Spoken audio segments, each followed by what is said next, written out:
So thank you for joining the initial episode of the Financial Literacy Network podcast. I'm Bob Stammers and I lead the FLN, which is made up of CFA charter holders that have significant experience in designing, implementing, and managing financial literacy and investor education programs. The group was organized to provide advice, resources, and support to CFA societies around the world interested in financial literacy and investor education, and also in supporting like-minded organizations looking for additional resources to help them manage their own program. So today's guest is Dr. Greg Filbeck, who's a board member of the Financial Literacy Network. Greg holds the Samuel P. Black III Professor of Finance and Risk Management at Penn State Behrend and serves as the director of the Black School of Business. He's a CFA charter holder and also has more credentials than any man should have. Always teasing him about all the letters after his name. But you can see on the screen his biography. So, Greg, thanks for joining me today. Thank you. Welcome. Appreciate you inviting me to be a part of it. Yeah, so, I'm going to ask this of all our guests because one of the points is to really get people to understand what we're doing in the CFA network around financial literacy and investor education. So could you just give us the 30,000-foot summary of your initiative over at CFA Pittsburgh? Yeah, so the CFA Society Pittsburgh has been very active in the area of financial literacy since about 2010, but it's significantly ramped up since 2015 with the expansion of our financial literacy committee, which has about 50 individuals constituting members and also college students that have been very actively engaged in financial literacy outreach. We are definitely a boots on the ground organization. We work with over 300 high schools in 8 different states, helping to deliver content that teachers can go in to the classroom and deliver financial literacy training. And I think what distinguishes us is 2 things. One, we actually test for the effectiveness of pre-test, post-test effectiveness of the programs, but we also are heavily involved in work to try to train the teachers. So we routinely do presentations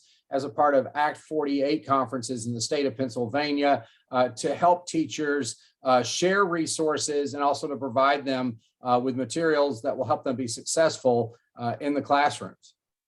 Is that a mandate in Pennsylvania that teachers have some kind of training in this area? Unfortunately, it is not. So the teachers that are involved in this are basically addressing what's called PA standards in the state, but there is no formal requirement for financial literacy training of any sorts for students in high schools in Pennsylvania. Pennsylvania is one of about 24 states in the United States that do not require a specific course or training in financial literacy. However, these standards are something they're supposed to address as a part of the overall curriculum that takes place. So this is an area where a lot of times the teachers do not feel very comfortable with the instruction in this area. We try to equip them with materials, and we also do great information share on our website of best practices that teachers have developed that they can share with other teachers, again, across those that are participating in the programs. So do you find that, teachers have so much already on their plate and they're trying to teach to, standardized exams. Do you find it's difficult to get teachers to, provide some time for, even the one that's interested, time for financial literacy through their students? I would say our experience with teachers is that they're quite enthusiastic to do so. I think obviously they're trying to address the various mandates that are required that they need to get through as a part of their curriculum. So I would say the bigger issue is their ability to feel confident in that material that they can present. We do have volunteers that will go in the classroom and work with them. During the pandemic, I think that a lot of teachers were certainly overwhelmed by the transition to online learning. So I think that prohibited some from participating that otherwise would, but we generally find them to be a very receptive audience, and they're very passionate about making sure that the students get not only the curricular educational experiences that they need to be able to meet state mandates, but also that this area of financial literacy, they see the value in it. So I want to step back and talk about something you mentioned before about the pre and post testing. So I know that you do a lot of research around your initiatives. So can you explain kind of what you're doing, how you're using the research, and how it's allowing you to kind of understand the performance of the programs that you're implementing? Absolutely. So Penn State Barron, which is where I'm the director of the business school, has been very active in this type of research dating back to 2015.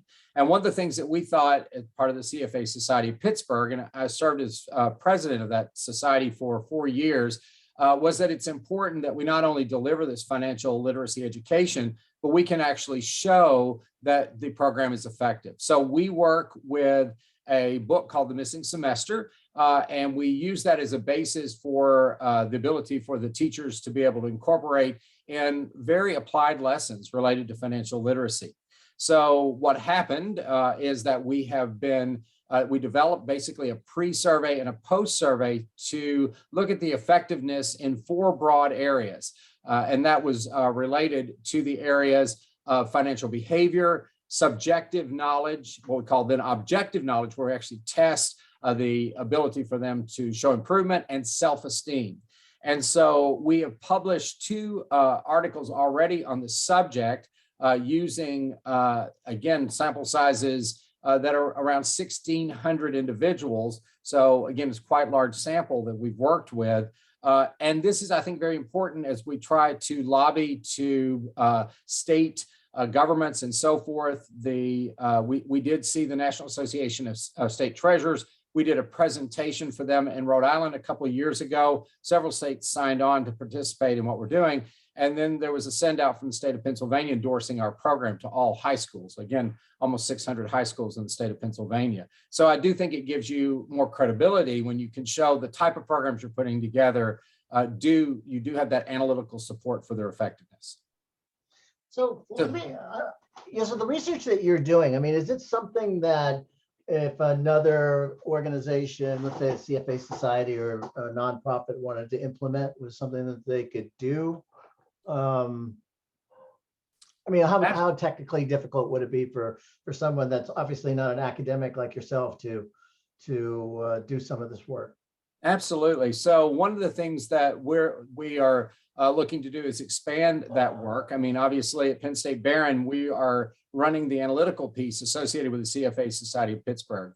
We recently formed a Center for Financial Literacy, and we are raising resources for that center right now to be able to give the ability to expand our ability to help other organizations, other CFA societies in particular, to help them test the effectiveness of their programs. So we would have the ability to either use the survey that we use as a part of the CFA Society of Pittsburgh, and again, the survey evolves as we look at trying to test additional dimensions, or we can do some custom work in terms of survey development and be able to help them to be able to see the effectiveness of what they're doing.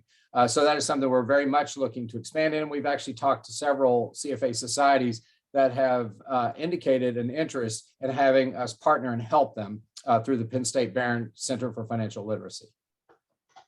So how old is the oldest person that's kind of gone through your program at this point? So the target audience that we have for the CFA Society of Pittsburgh and also for the Center for Financial Literacy at Penn State Barron, our target group is grades 9 through 12. And we recognize that based on the research, this is the time period in life where the most significant impact can be had with respect to financial literacy training. We also recognize that there is certainly value for financial literacy training across the age spectrum. So we work with partner organizations. For example, if I have a school that reaches out that say pre-K through 8, we really encourage them to work with sister programs such as Junior Achievement. And we also recognize that the adult population needs help as well. So we do have resources that could be helpful to those other groups as well, but our target audience is grades 9 through 12. Okay, one of the reasons I was asking is because have you considered at all going back and talking to people that had gone through your program to see if there's been significant behavior change from the information, the financial knowledge that they've picked up through your program? Absolutely. It's a great idea. Right now, what we're doing is basically doing pre-test and post-test effectiveness. And most of the programs that these high schools are using are semester-long type of trainings. Obviously, the real importance, the real value that comes out of this is not just the in-the-moment education and the ability to see those short-term improvements, but the ability to see what the impact is on a long-term basis. So in our longer-term objectives associated with our Center for Financial Literacy, we're wanting to start looking at more longitudinal studies to be able to see, well, how does this impact a learner, say, a year out or 2 years out? And that is something that we see as a part of our future research objectives. Right. And you were talking about the Center for Financial Literacy at Barron. So what's your so what's the plan there? What's the mission goals, and what are you trying to achieve with that center? So our mission goals are basically to provide the ability to facilitate educational opportunities in financial literacy. But one of our other primary objectives is really tying the analytical piece, the ability to do the research to be able to support the effectiveness of these programs. So we, again, are targeting grades 9 through 12 primarily, but our ability to do the analytical work and to be able to show the effectiveness of these programs is just hand in hand with that priority to be able to work with high school students. So we see ourselves as a provider of resources, but also a facilitator of information about other great organizations that are also doing great work in this area. And then also, to be able to see the effectiveness of that work. So what's your thinking about some of the parts of your program that you think could be potentially implemented in other programs of, like I said, since we're trying to support CFA societies around the world and other like-minded organizations? What do you think are like the key, the key things that people could take from your program? Well, I think first, I think if you as CFA societies out there that potentially listening, I think one of the things that we can do is sort of help frame maybe what your objectives would be associated with the program. In other words, what we use is a survey, obviously, to determine the effectiveness of the programs. So we, for example, have targeted certain areas in financial literacy that we consider to be key. So we have objective questions that we use to be able to attest those. And we have basically currently in our current survey, we have 6 questions that students answer both before and after that identify whether there is tangible learning that takes place in their ability to respond to those questions. We also are trying to look at what we call financial behavior. In other words, coming in and then going out after the program, do we see a situation where they indicate a desire to save money, to be able to open, for example, checking and savings accounts, to have conversations with parents and other significant figures about these subject areas, and understand the importance of, for example, retirement planning. We also have questions that explore subjective financial knowledge, which is really based on their assumptions of knowledge as opposed to their objective knowledge. When we look at their subjective knowledge, it's their ability to identify, for example, that they feel confident in being able to estimate what total cost associated with a college education might look like, or what it would take place in terms of taking out a loan and how the loan repayments are impacted by interest, delinquency, and default.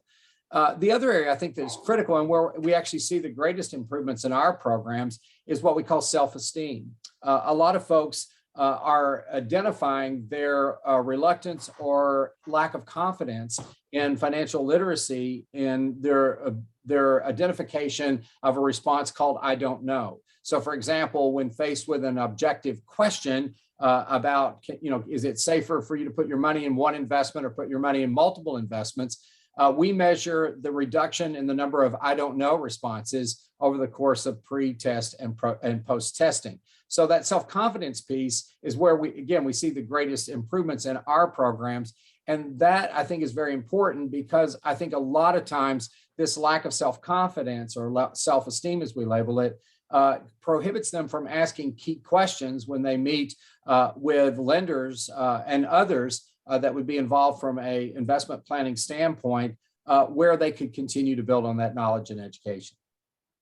Great. Well, thank you so much, Greg. I think that's where we need to end this episode, but thank you so much for that information. I think it's very, very helpful for people that are kind of considering putting together a program. So thank you so much for your time today. Thank you, Bob. I want to talk to people, our audience, and let them know that we have a LinkedIn group for the FLN that you can join to get communications about what we're doing and what's next. We are putting out a website, and we will be providing more podcasts and other information for people that are interested. So please look for that and join if you can. So with that, I'll sign off, and thank you all for joining us today.